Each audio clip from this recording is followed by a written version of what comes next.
quiero hablarles el día de hoy esto que he titulado: el pecado requiere ser tratado por la gracia de Dios.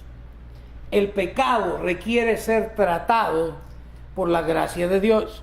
Y cuando hablamos acerca de pecado, ¿verdad? Algunos tienen cierta idea de qué es pecado, otros cuestionan, bueno, ¿será esto pecado o no será pecado?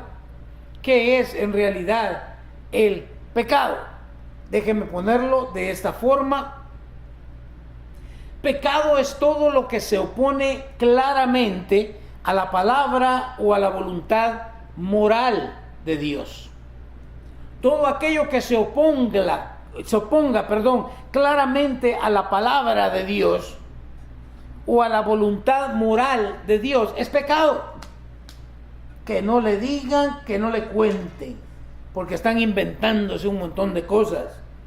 Siempre debemos nosotros venir a la palabra de Dios y ver qué es lo que dice la Escritura. No lo que es popular, no lo que todo mundo dice, pero qué dice Dios al respecto. Y vamos a comenzar porque tenemos mucha Biblia que recorrer el día de hoy. En el libro de Romanos, capítulo 6, versículo 1, la Biblia nos dice lo siguiente: ahora bien, ¿deberíamos seguir pecando para que Dios nos muestre más y más su gracia maravillosa? Una pregunta. ¿Deberíamos seguir pecando después de haber recibido a Cristo, después de haber traído nuestro pecado, confesar nuestro pecado bajo la gracia de Dios? Después de haberlo hecho, ¿deberíamos seguir pecando para que Dios nos muestre más y más su gracia maravillosa? Yo creo que no. Yo creo que no, porque entonces no hemos entendido la gracia de Dios. En el libro de Efesios capítulo 4, versículo 22, nos dice: desháganse de su vieja naturaleza pecaminosa y de su antigua manera de vivir. Mire qué tremendo. Que está corrompida por la sensualidad y el engaño. Esta es la cuestión. Tenemos ahora nosotros, es nuestra responsabilidad como creyentes, como individuos, de deshacernos de nuestra vieja naturaleza pecaminosa. ¿Y de qué? Y de su antigua manera de vivir. Usted y yo vivíamos de una manera que no agradaba a Dios antes de venir a Cristo Jesús. Y ahora que hemos venido, que hemos confesado nuestro pecado bajo la gracia de Dios, debemos entonces, ¿qué? Dejar de vivir de esa manera. ¿Por qué? ¿Por qué es tan importante dejar de vivir o dejar esa antigua manera de vivir? Porque está corrompida, dice la palabra. ¿Por qué? Por la sensualidad y el engaño. Es que esa vieja naturaleza nos va a engañar. Siempre nos va a llevar a ¿qué? A contradecir la palabra de Dios. Nos va a llevar en contra de lo que es la voluntad moral de Dios. Quiero que lo vaya entendiendo. El pecado, si el pecado no trajera cierto tipo de satisfacción, aunque sabemos que es temporal, pero trae cierto tipo de satisfacción. Si no fuera así, nadie pecara. Pero es engañoso porque pensamos que, sí, está bien. No está bien. De acuerdo a la palabra de Dios, no está bien. Y debemos entender, debemos traerlo bajo la luz de la palabra de Dios para poder entender entonces que esto es engañoso, el pecado es engañoso. Por eso debemos deshacernos de esa vieja naturaleza. Colosenses 1:9 nos dice: así que desde que supimos de ustedes, no dejamos de tenerlos presentes en nuestras oraciones. Le pedimos a Dios que les dé pleno conocimiento de su voluntad y que les conceda sabiduría y comprensión espiritual. Mire qué tremendo. Esto es madurez espiritual.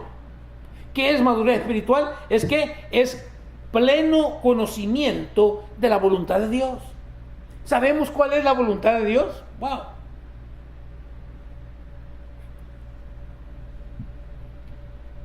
¿Y qué? Y también que nos conceda sabiduría. Sabiduría, o sea, que actuar de acuerdo a la palabra de Dios. Eso es sabiduría. Es actuar de acuerdo a la palabra, es crecimiento, es madurez espiritual. ¿Y qué? Y una comprensión espiritual. O sea, entiendo, comprendo. Cuando escucho un mensaje, sé si viene de parte de Dios o no viene de parte de Dios. Porque hay muchos mensajes, hay muchas predicaciones, pero no todas vienen directamente de parte de Dios. Pero la persona madura, la persona que está creciendo, conoce la voluntad de Dios. No se anda preguntando, ¿verdad? Cuando la naturaleza pecaminosa quiere traer ese engaño, no se anda preguntando, ¿será esta la voluntad de Dios? No, porque ya sabe que no es, o que sí es la voluntad de Dios. Le conceda sabiduría, o sea, sabemos actuar. Tomamos las decisiones correctas en cuanto a nuestro diario vivir. Comprendemos, tenemos una comprensión espiritual o todavía seguimos carnales. Proverbios 1, del 1 al 7 nos dice: estos son los proverbios de Salomón, hijo de David, rey de Israel. Mire, y en este segundo este es el propósito de los proverbios de Salomón.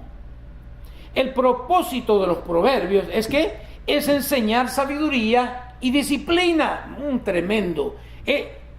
Si no tenemos la sabiduría suficiente, por eso debemos acercarnos a la palabra de Dios. Por eso debemos venir y leer su palabra, compartir, pasar tiempo con Él. Pero, ¿cierto o no? De repente compartimos más tiempo con nuestras amistades, con nuestros amigos, con aquellos que nosotros quizás admiramos de cierta forma.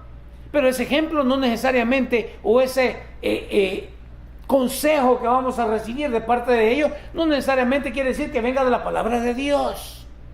Pero cuando yo me propongo crecer, madurar, voy a venir siempre. Puedo escuchar algún otro consejo, pero todo consejo que me den, tengo que traerlo a la luz de la palabra del Señor.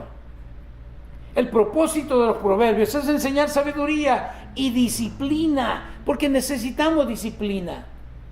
Se necesita disciplina para poder vencer la carne. Necesitamos disciplina para poder entrenarnos a venir delante de la presencia de Dios a buscar esa sabiduría. Disciplina y ayudar a las personas a comprender la inteligencia de los sabios. Mire qué interesante. ¿Cómo podemos ayudar a otros cuando ni siquiera nosotros nos podemos ayudar a nosotros mismos? De repente andamos queriendo ayudar a medio mundo. No, primero ayúdate a ti y luego vas a poder ayudar a otro.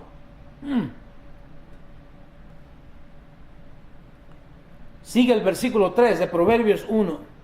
Su propósito es enseñarles a vivir. ¿Cuántos necesitamos aprender a vivir?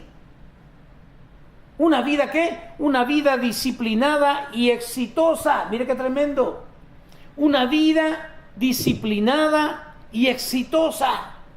Ahora, esta es la cuestión. ¿Vivimos nosotros vidas disciplinadas? ¿Estamos nosotros disciplinando nuestras vidas? Mire, algo bien tremendo es esto. Pareciera ser que la vida espiritual o nuestra vida espiritual no le damos nosotros la importancia que necesitamos darle. Hay otras cosas que toman prioridad, como no le tomamos la importancia para venir a la iglesia. Faltamos cuando cualquier otra cosa toma prioridad. Y no estoy hablando de ser religiosos, no.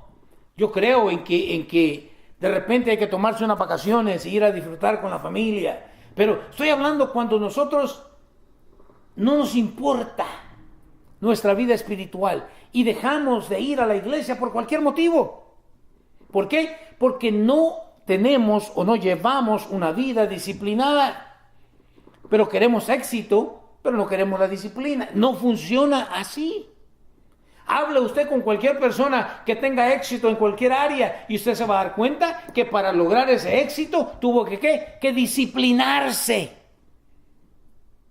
El propósito de la palabra de Dios, de los proverbios, es enseñarnos a vivir una vida disciplinada y exitosa y ayudarles a hacer lo que es correcto. Me encanta. ¿Cómo sé cuando yo voy a hacer algo si es lo correcto o es lo incorrecto? Bueno, cuando me mantengo disciplinadamente leyendo la palabra de Dios, compartiendo con Dios, permitiéndole al Espíritu Santo que me muestre a mí, aprendo entonces ¿a qué? A hacer lo que es correcto, lo que es justo e imparcial. Estos proverbios darán inteligencia al ingenuo.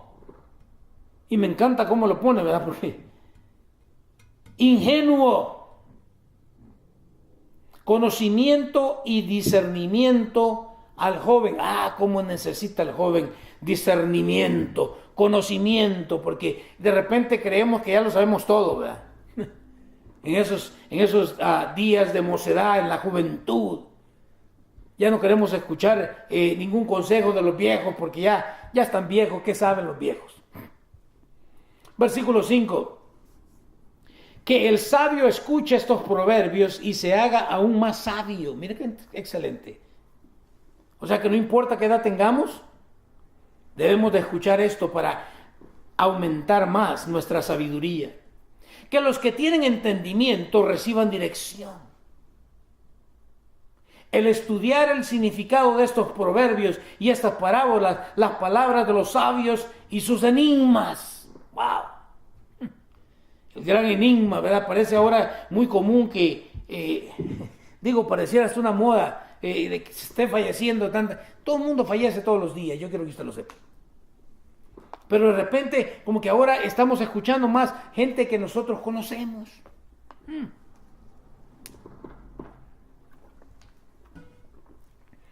El gran enigma de la muerte.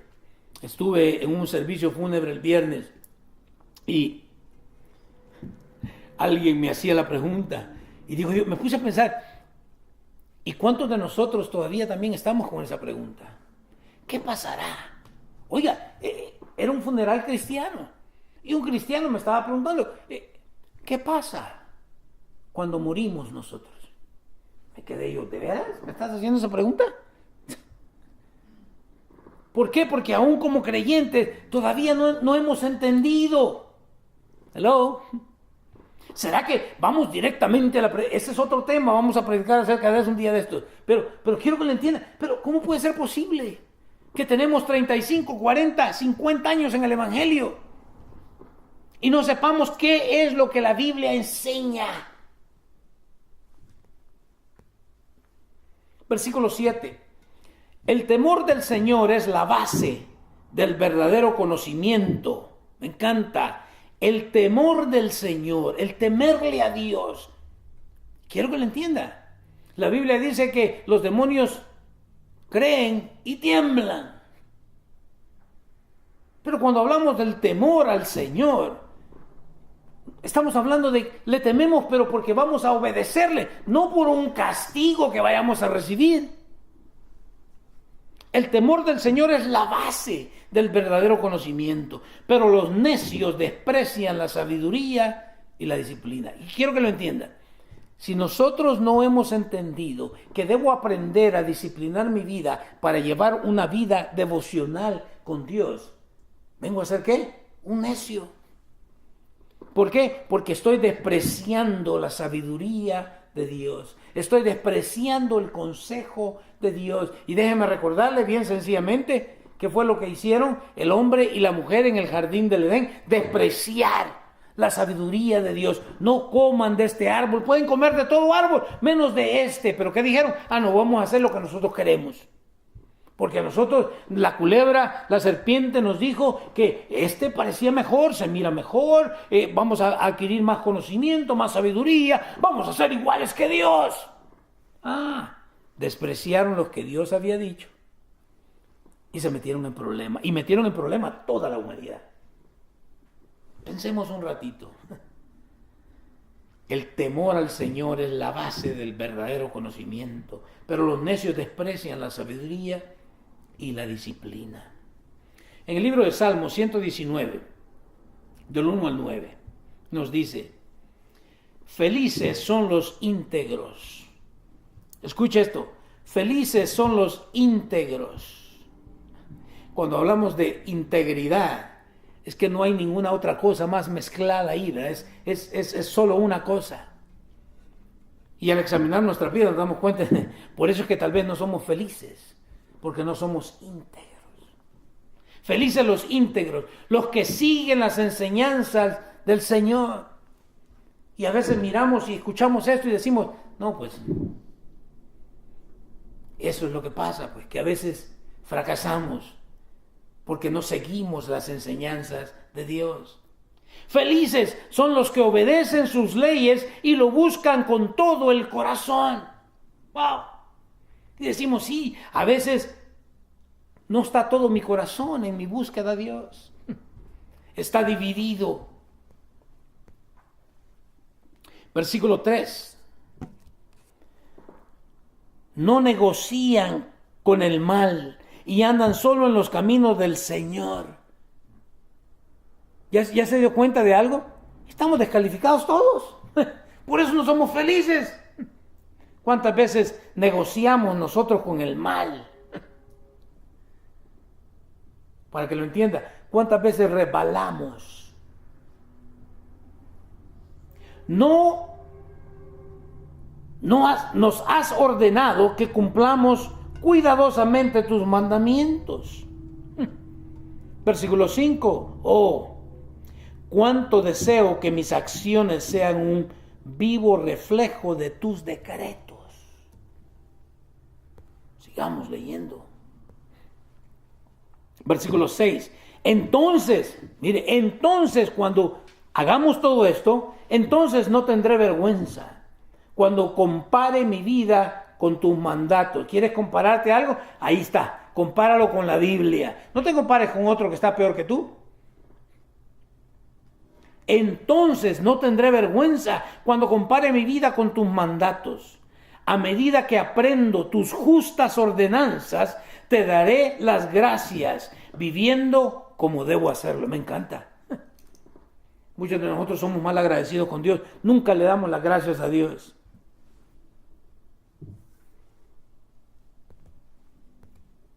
Versículo 8.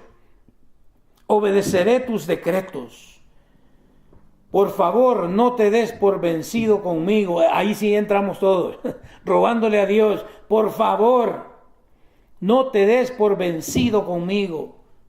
¿Cómo puede un joven mantenerse puro? ¿Cómo? Ahí está. Obedeciendo tu palabra. Y cuando dice joven, no crea que solamente esto es para los jóvenes, esto es para todos nosotros. ¿Cómo podemos nosotros mantenernos puros? Obedeciendo su palabra. Pero y si no conozco su palabra, no puedo obedecerla. Y si no conozco su palabra, es porque no estoy pasando tiempo en su palabra. Es porque mis prioridades son otras.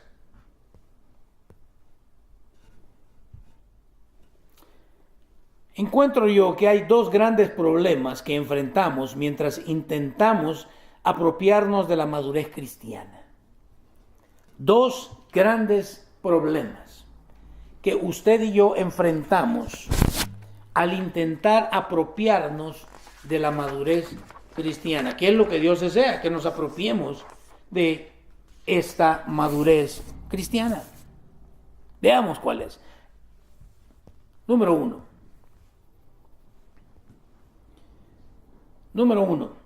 nuestro orgullo. Nuestro orgullo. De nuevo, regresamos al jardín. De ahí comienza todo. Primero pienso en quién, en mí. Yo. Primero yo, segundo yo, por último yo. Mi orgullo. El espíritu de codicia y el deseo de reconocimiento público, fama y aplauso siempre nos van a meter en problemas. Escuche, el espíritu de codicia. ¿Cuántos se apartan de los caminos de Dios por codiciar cosas que no tienen? Las bendiciones que otros están recibiendo. El deseo de reconocimiento público. No me diga que no, porque nos encanta que nos reconozcan. Y si es en público, mejor. Que me den el crédito a mí, yo soy el que hice esto. ¿Sabe que hay gente que se enoja cuando no son reconocidos públicamente? Son gente orgullosa. Fama y aplauso. Veamos, vamos a las Escrituras. 1 Corintios 4, 3 al 5. En cuanto a mí, dice Pablo, en cuanto a mí, me importa muy poco. Escuche, en cuanto a mí, me importa muy poco cómo me califiquen ustedes o cualquier autoridad humana. Ni siquiera confío en mi propio juicio en este sentido.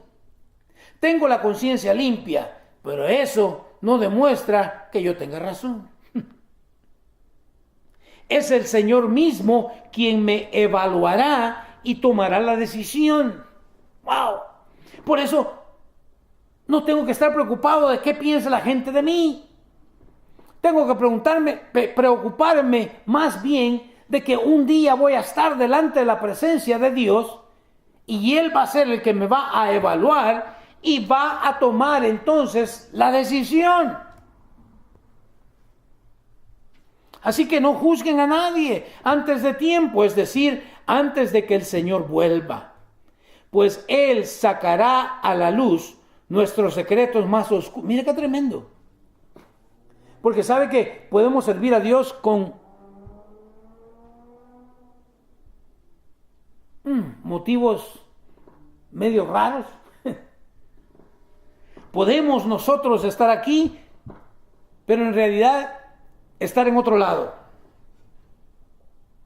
Antes de que el Señor vuelva, pues Él sacará a la luz nuestros secretos más oscuros y revelará nuestras intenciones más íntimas. ¡Wow! ¿Cuáles son nuestras intenciones? ¿Ser más como Cristo? ¿O solamente querer lo que Él quiere darnos, las bendiciones? Entonces Dios le dará a cada uno el reconocimiento que le corresponda. Es Él quien nos va a dar el reconocimiento. Todo lo que hagamos aquí en la tierra hay que hacerlo para Él, para su gloria. Proverbios 3, del 3 al 6 nos dice: nunca permitas que la lealtad ni la bondad te abandonen. Escuche, nunca permitas que la lealtad ni la bondad te abandonen. Me encanta. ¿Lealtad? ¿Somos leales?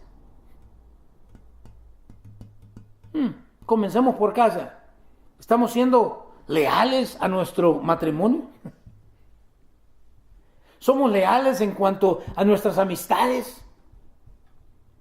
¿Le somos leales a Dios en cuanto a la iglesia? ¿Somos bondadosos? ¿Qué dice? Átalas alrededor de tu cuello como un recordatorio. Escríbelas en lo profundo de tu corazón. Entonces, cuando las atemos alrededor de nuestro cuello como un recordatorio, cuando las escribamos en lo profundo de nuestro corazón, tendrás tanto el favor de Dios como el de la gente y lograrás una buena reputación. ¡Wow!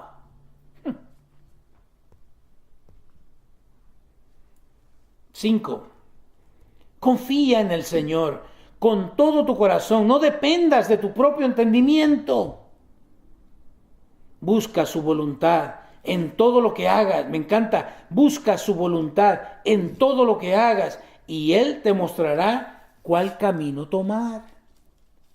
Pero como no le buscamos, a veces nos confundimos con el camino a tomar. Y no es hasta que ya estamos metidos en el problemón que entonces nos acordamos, ¿verdad? Si tan solo hubiera escuchado la guianza, la dirección del Señor, hubiera tomado otro camino. Salmos 37, 4 al 6 nos dice: deleítate en el Señor. Escucha, deleítate en el Señor y Él te concederá los deseos de tu corazón. Me encanta este versículo, ¿sabe por qué? Porque muchos no lo entendemos. Creemos que por hacer sacrificios, ¿verdad?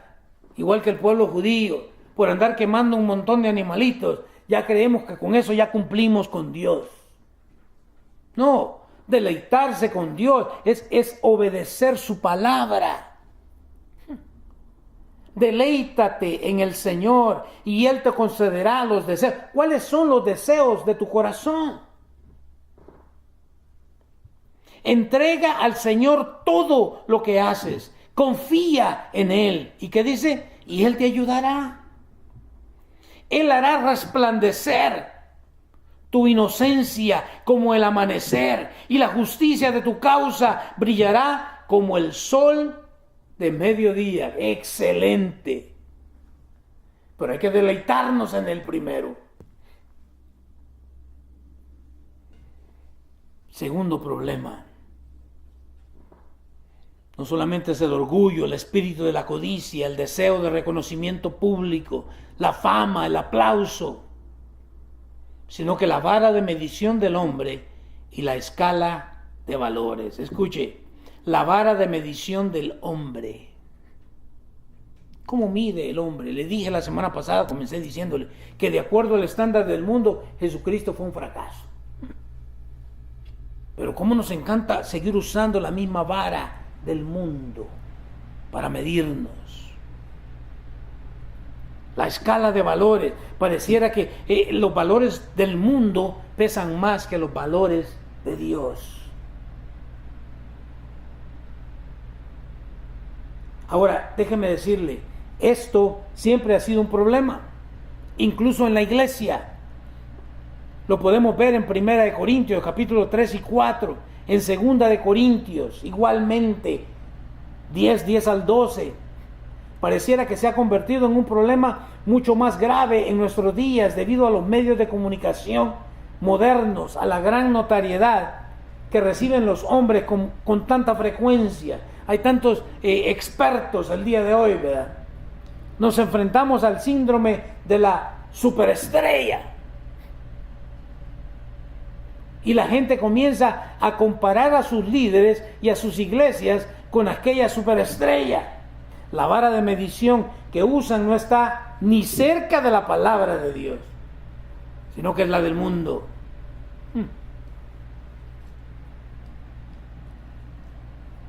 Y déjeme decirle, esto naturalmente origina desánimo. Desánimo. No impresiono a nadie. No soy lo suficientemente bueno o lo suficientemente inteligente. Contrario a lo que la Biblia dice, que Él nos ha dado a cada uno de nosotros, ¿qué? Un don. Pero como estamos bajo la medición del mundo, pensamos, no puedo. No soy lo suficientemente inteligente, no soy lo suficientemente bueno. Y esto trae como consecuencia el desánimo. Por eso nos apartamos de Dios. Por eso no servimos a Dios. Quizás no nos vayamos de la iglesia, pero no estamos haciendo nada. Conduce a la apatía. ¿Para qué intentarlo? Nunca podré compararme con tal o cual persona. No te compares con nadie. Va a traer apatía, temor. Oh, fracasaré. Simplemente soy incapaz de satisfacer las expectativas de la gente. ¿Qué te metiste a tratar de satisfacer las expectativas de la gente? Preocúpate por las expectativas de Dios. ¿Qué es lo que Dios espera de ti? Orgullo de sí mismo o de otra persona. Síndrome de club de fanático. Pertenezco a tal o cual grupo. Hay muchos que dejaron de predicar el Evangelio de Cristo por predicar el Evangelio de su denominación, de su iglesia, de fulanito, de sutanito. Déjeme enfocarnos un ratito más y pongamos nuestra atención sobre el apóstol Pablo como una ilustración de un líder espiritual maduro que siempre fue capaz de ministrar a otros como un siervo maduro en las circunstancias más difíciles. Veamos estos siguientes pasajes. Primera de Corintios 3:4. Primera de Corintios 3:4 nos dice lo siguiente. Cuando uno de ustedes dice, yo soy seguidor de Pablo, y otro dice, yo sigo a Apolos, ¿no actúan igual que la gente del mundo? ¡Wow! ¿No actúan igual que la gente del mundo? Mire, y quiero que le diga, alguien una vez me dijo, oh, yo no creo en la religión organizada. Le dije, qué bueno, porque yo tampoco. Y alguien me dijo después, pero estás metido en la religión organizada. No me confundan. Yo estoy de acuerdo a lo que la Escritura dice. Y si la religión organizada dice algo que va en contra de la palabra, entonces dejamos todo esto. Quiero que lo entienda. Decía, esto es en el en el Nuevo Testamento, en la iglesia primitiva. ¿Qué decían? Yo sigo a Apolos, yo sigo a Pablo, yo sigo a Pedro. No, yo sigo a Cristo. Hello. Así que a Apolos y a mí, considérenos como simples siervos de Cristo, a quienes se nos encargó la tarea de explicar los misterios de Dios. Me encanta, simples siervos. Pero cómo nos gusta, ¿verdad? Oh, al reverendo fulano. A veces digo yo, Señor, ¿dónde estamos parados? Tanto la culpa está ahí como está aquí. Aquel que le gusta que le digan, y aquellos que, ¡ay! Culpables los dos. Simples siervos. Ahora bien, alguien que recibe el cargo de administrador debe ser fiel. Mira qué tremendo. Eso ya cambia la cosa. Me gusta que me llamen el reverendo. Pero debo ser fiel. ¿Estoy siendo fiel a Dios? ¿Estoy siendo fiel a su palabra? ¿Estoy predicando el verdadero puro?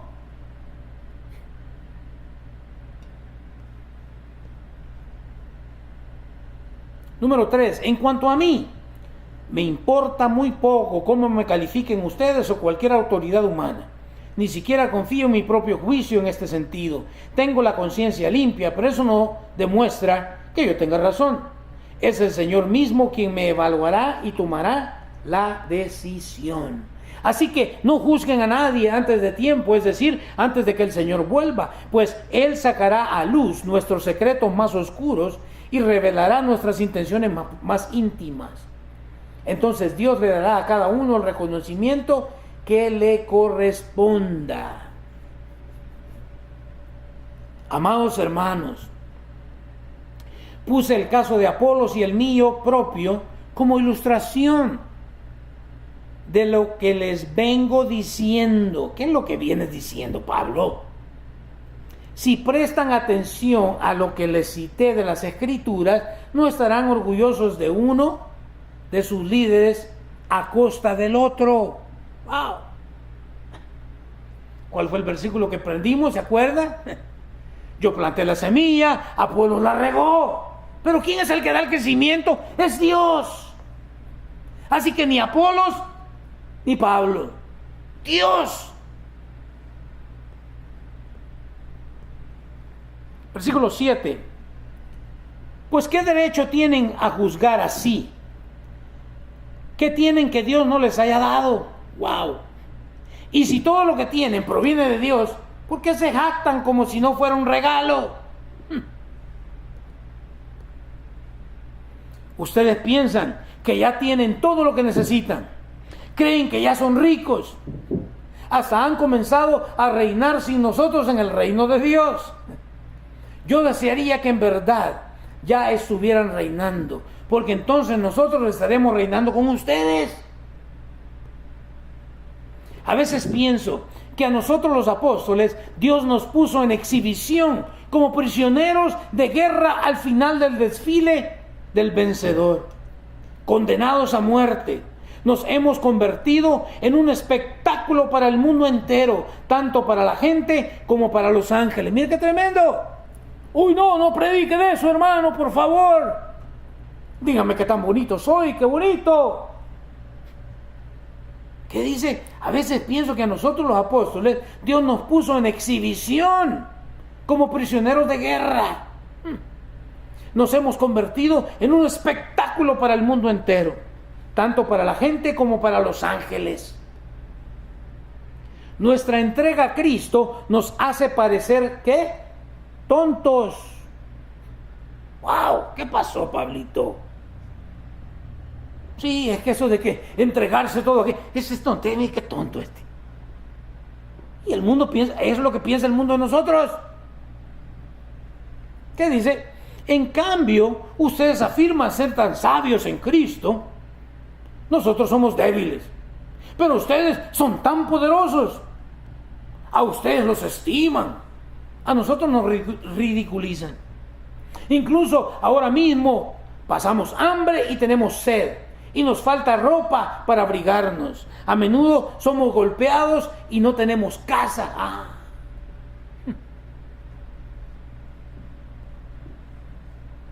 Nos cansamos trabajando con nuestras manos para ganarnos la vida. Bendecimos a los que nos maldicen. Somos pacientes con los que nos maltratan. Respondemos con gentileza cuando dicen cosas malas de nosotros. Aún así, se nos trata como la basura del mundo. Ya me sacaron, ya le van a dar clic a ese sermón. Se nos trata como la basura del mundo, como el desperdicio de todos, hasta este preciso momento. Mira qué tremendo. Completamente contrario, ¿verdad?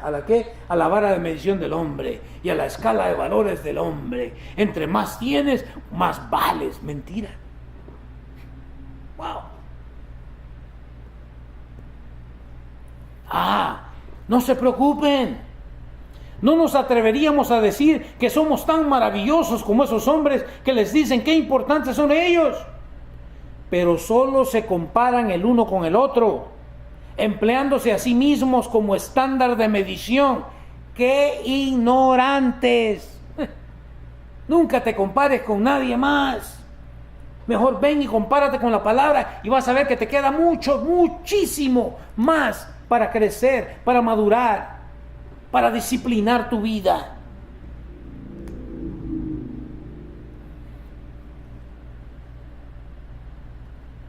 Nosotros no nos jactaremos de cosas hechas fuera de nuestro campo de autoridad. Nos jactaremos solo de lo que haya sucedido dentro de los límites del trabajo que Dios nos ha dado, los cuales incluyen ¿qué? Nuestro trabajo con ustedes. Me encanta.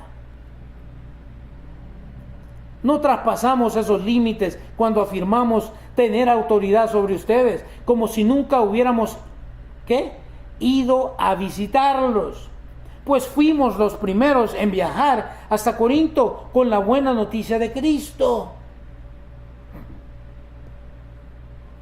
Tampoco nos jactamos, ni nos atribuimos el mérito por el trabajo que otro haya hecho.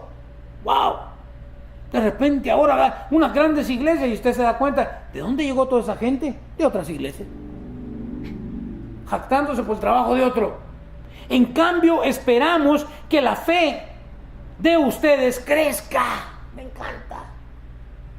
A fin de que se extiendan los límites de nuestro trabajo entre ustedes. Entonces podremos ir a predicar la buena noticia en otros lugares más allá de ustedes. ¿Donde qué? Donde ningún otro esté trabajando. Me encanta. Donde esa persona no estaba metido en otro tipo de religión, no en otra iglesia cristiana, donde ningún otro esté trabajando. Así nadie pensará que nos jactamos de trabajar en el territorio de otro. Wow. Como dicen las Escrituras, si alguien quiere jactarse, que se jacte solamente del Señor. Cuando la gente se alaba a sí misma, ese elogio no sirve de mucho. Lo importante es que los elogios provengan del Señor. Me encanta. Primera de Tesalonicenses 2, del 1 al 7. Primera de Tesalonicenses 2, del 1 al 7. Mire esto es tremendo. Ustedes bien saben, amados hermanos, que nuestra visita a ustedes no fue un fracaso. Saben lo mal que nos trataron en Filipos y cuánto sufrimos ahí justo antes de verlos a ustedes. Aún así, nuestro Dios nos dio el valor de anunciarles la buena noticia con valentía, a pesar de gran oposición. Como ven, no predicamos con engaño, ni con intenciones impuras o artimañas. ¡Wow! Pues hablamos como mensajeros aprobados por Dios. Me encanta. Pues hablamos como mensajeros aprobados por Dios, a quienes se les confió la buena noticia. Nuestro propósito es agradar a Dios, no a las personas. Solamente Él, solamente Dios examina las intenciones de nuestro corazón. Como bien saben, ni una sola vez tratamos de ganarlos adulándolos. ¡Auch! Y Dios es nuestro testigo de que nunca aparentamos ser amigos de ustedes con el fin de sacarles dinero. Miren nomás. Oh, si diezman, entonces son mis cuates, son mis mejores amigos. Wow. En cuanto a elogios humanos, nunca los hemos buscado ni de ustedes ni de nadie. Como apóstoles de Cristo, sin duda, teníamos el derecho de hacerles ciertas exigencias. Sin embargo, fuimos como niños entre ustedes. Me encanta. O bien, fuimos como una madre que alimenta y cuida a sus propios hijos.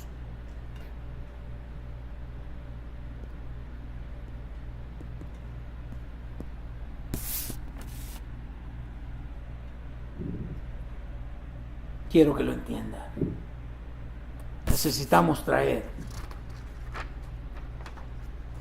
todo aquello que va contrario a la palabra de Dios, que vaya en contra de la voluntad moral de Dios. Debemos traerlo a los pies de la cruz del Calvario y permitirle al Espíritu Santo que nos haga maduros, gente madura, gente que no se ofenda con la palabra de Dios, gente que reconozca cuando Dios está hablando, porque únicamente de esa forma es que vamos a poder entonces tratar con el pecado y buscar la voluntad de Dios para cada una de nuestras vidas. Ahí donde está, cierre sus ojos, incline su rostro. Vamos a orar.